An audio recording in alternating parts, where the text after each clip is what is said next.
That's awesome. We actually started in Oahu. So Oahu? Yeah, we came from Honolulu. Yeah, completely different, right? Like I said, there's so many people over there, but still a lot of stuff to see. Hawaii, Maui's kind of a little calmer. Not as crazy, not too much traffic. As we get closer to Molokai, we can see these two rocks sticking out. So that is known as Turtle Rock. It kind of looks like a little sea turtle swimming through the water with the little head and the shell sticking out. As we get closer, the bigger rock will actually look like an elephant laying on its side, so it's also known as Elephant Rock. These two rocks, they are known as a breeding ground for hammerhead sharks. So in the summertime, some boats actually come out here from Maui and go scuba diving with the sharks if you like. Usually they bring 10 people out. Normally 9 make it back, so you have good odds, right? Not too bad. Nah, just kidding. Hammerheads aren't aggressive as other sharks. You are safe to come out here. Or just make sure you can swim fast at least one person, right? You'll be good. We'll do a little S-turn here so everyone can see the elephant within it. We'll start coming to the right. So Paula, we'll start seeing the elephant. We can see the trunk sticking out, pointing right in front of us. Ears on the top left side, those dark curved areas. Then down to its tail on the far right side. So I said, like it's laying down and laying on its side.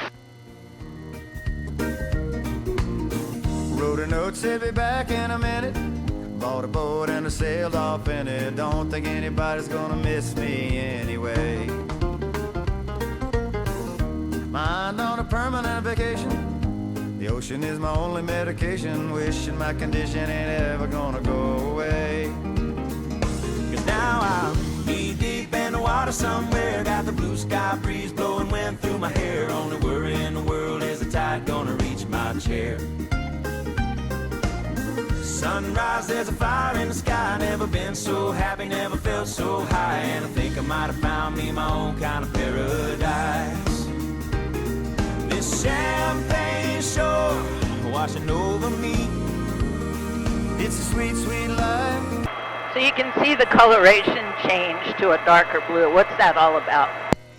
So, like under here, the darker blue is just deeper. As you get close to the shoreline, you get the brighter turquoise colors. Off like our left side, these dark areas, that's just the shadows from the clouds. As we come on shore here at Molokai, there are 8,000 people living on this island. Mostly locals over here though, pretty spaced out, no big cities, just some smaller towns. They don't really cater to the tourist industry that much. They don't have any of the big resorts and normal tourist activities. They do have a little airport in the middle and some small hotels around the island you could stay at if you really wanted to visit. You just gotta remember, not the normal activities do over here. They're actually not too welcoming of a lot of tourists over on this island. They kind of like keep it to themselves, which is fine. You have one island, right? Enjoy the peace and quiet on. Big ranch off our right side, so they're mostly growing hay. They have some cows running around. The first building is their big barn, then they have more houses hidden back in the trees. They own this whole upper corner. It's a pretty big piece of property.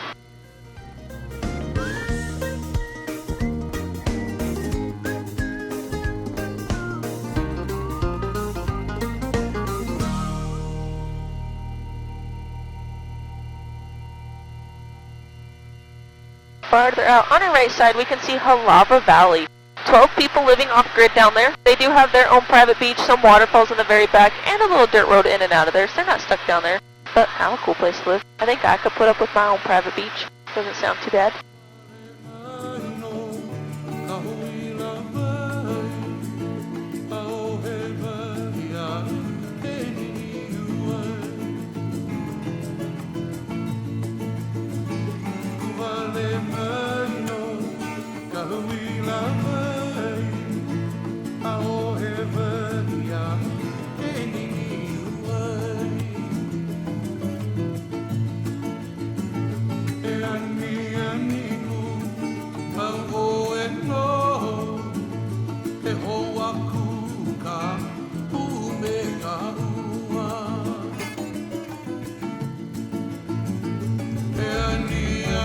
Any of you guys seen the third Jurassic Park, the older one?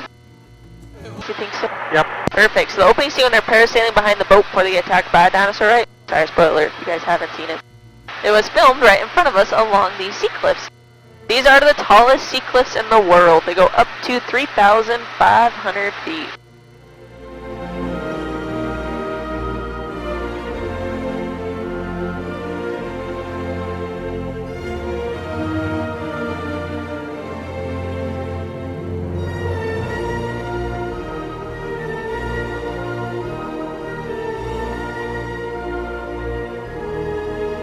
That big waterfall, that is called Paula. It is 1,600 feet tall, so we're going to go in that corner. We'll get a closer look at it.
Stunning.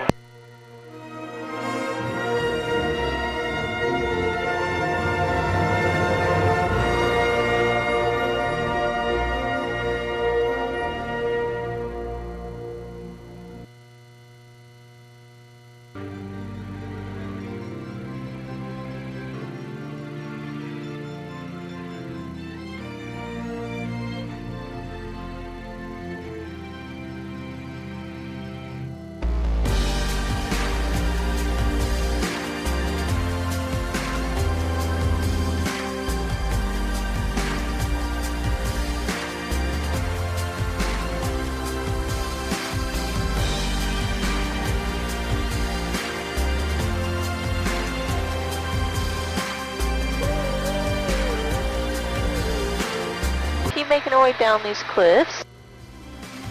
When she was just a girl, she expected the world. Come up to a big valley in front of us here. So this is Wailau Valley. This is where 4 families live off grid. So they have no power electricity. They have to hunt and grow for food. So there are wild deer, goats, and hogs all over this island for them to hunt.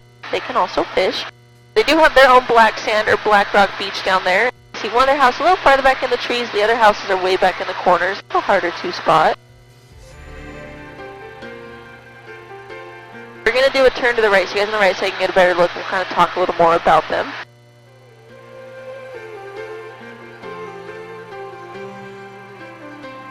When she was just a girl, she expected the world, but it flew away from her reach, and the bullets catching her teeth. Life goes on, it gets so heavy. So they are native Hawaiian, speaking the Hawaiian language. They own about 2 miles into that valley, so definitely a harder way of living, but they like it down there with no one around them. Very steep cliffs in the back, so no roads or hiking trails in or out of there, so they just stay down there living off the land. In the summertime, the water does get a little calmer over here, so they can get some small boats in and out, but for the rest of the year it becomes too choppy over here, so then they just gotta stay down there living off the land.